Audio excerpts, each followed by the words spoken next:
I didn't mean to care about him, not in that way. Casey was supposed to be my rival, the guy who made every practice harder, every win feel earned.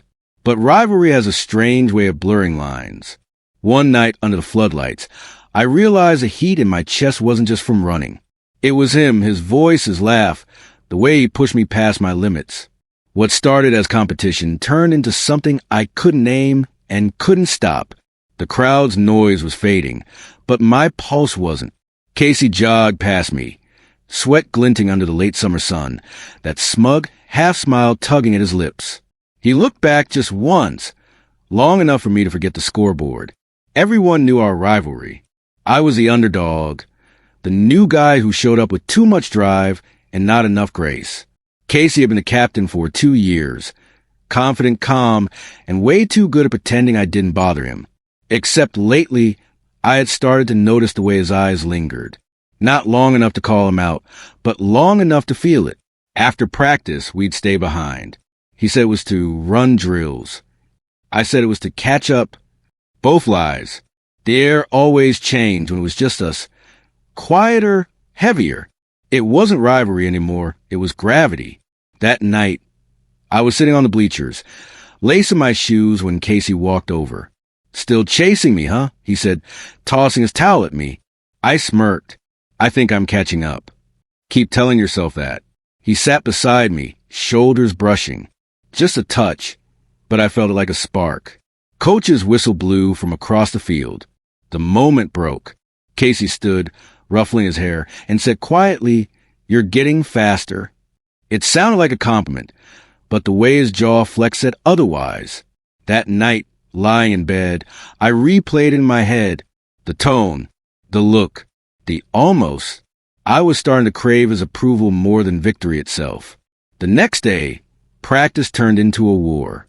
Every sprint, every throw, every glare felt charged. The team joked about the rivalry. They didn't know it wasn't about winning anymore.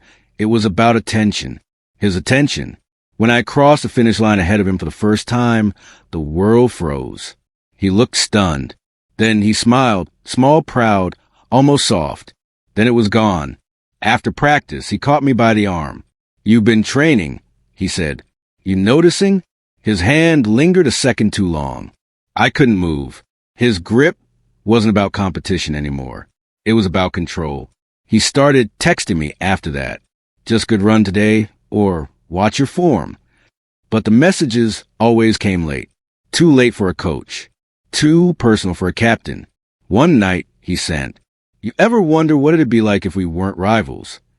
I stared at my screen for a full minute before typing. "Yeah, I do." He didn't reply. But the next day, he showed up early. Alone. That was the first time I realized how much silence could say. We trained in the quiet, our breaths sinking, our steps matching. When the wind picked up, he looked at me, eyes dark under the floodlights. "You push too hard," he said. "So, do you?" He grinned. "Guess that's why we're good." I grinned back. "Guess that's why we're exhausted." He stepped closer, the kind of closeness that made air feel like static. "You ever think we're just competing for the wrong things?" he said. I couldn't answer, because the truth was, I didn't want to beat him anymore. I wanted him to see me. Practice ended, but neither of us moved. Casey kicked at the dirt, then said quietly, "You drive me insane." I laughed a little too fast. "Good. That's the point." He looked up, really looked this time. "Yeah," he said, voice low. "That's what I'm afraid of." The lights dimmed across the field, and the night wrapped around us. I could have walked away. I should have. But instead, I waited just long enough to see if he'd say something else. He didn't. He just walked past me, close enough that our shoulders brushed again, deliberate this time. And that's when I knew, whatever this was, it wasn't ending with the game. The next week, the air on the field felt different, heavier, expectant. Casey barely spoke during warm-ups. Every time I caught his eye, he looked away. But I could tell. He remembered that night as clearly as I did. Some things you can outrun. Others, you just learn to live with. We stayed late again, pretend to work on drills. The stadium lights buzzed above us. casting long shadows across the track. He called out, "You've been off all week." I shot back, "Maybe I'm tired of chasing someone who doesn't want to be caught." His lips parted, but he didn't speak. Instead, he dropped his bag and walked toward me. "Say it." I muttered. "Say what?" "That you like being the reason I can't sleep." He exhaled, half a laugh, half a sigh. "You don't know what you're talking about." But the tremor in his voice said otherwise. He was close now, close enough for me to see the flecks of green in his eyes. "Casey," I said, softer this time, "you don't have to keep pretending this is just competition." His jaw tightened. "It's easier that way." "For who?" The silence that followed was so thick it hurt. Then he said, almost to himself, "You make it hard to keep things simple." The floodlights flickered, and for a second, it was just us. No field, no team, no noise. Just two people caught between pride, and something neither of us was ready to name. Every rivalry ends when one person gives in. I just didn't know it would be me. He reached out, hesitated, then pressed his hand to my shoulder, grounding, heavy reel. "I don't want to mess this up," he said quietly. "You already did," I whispered, but there was no anger in it, just relief. He smiled barely, then shook his head. "You're impossible." "Then stop trying to fight me." I said, "Fight with me instead." He let out a shaky breath. "You don't get it. If I let this happen, it changes everything." He stepped back, conflict written all over his face.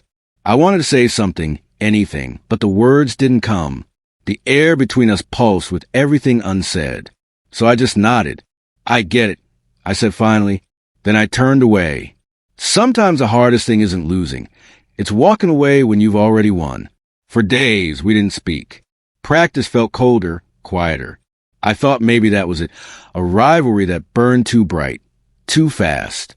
Then one evening, I found him waiting by the bleachers again. No uniform, just jeans and a hoodie. He looked human, not the captain, not the rival, just Casey. "You ignoring me now," he said with a faint smirk. "Depends who's asking," I replied. He sighed. "The guy who can't stop thinking about what he should have said." And just like that, every wall I built cracked down the middle. He sat beside me. The field was empty except for us, and the echo of what we'd never said. "I've spent years trying to win," he said quietly. "But with you, I don't know what winning means anymore." I looked at him, and for once, he didn't look away. "Maybe it's not about winning," I said. "Maybe it's just about not losing each other." The corner of his mouth lifted. That same half smile that always drove me insane. He said, "So what now?" I shrugged, trying to sound braver than I felt.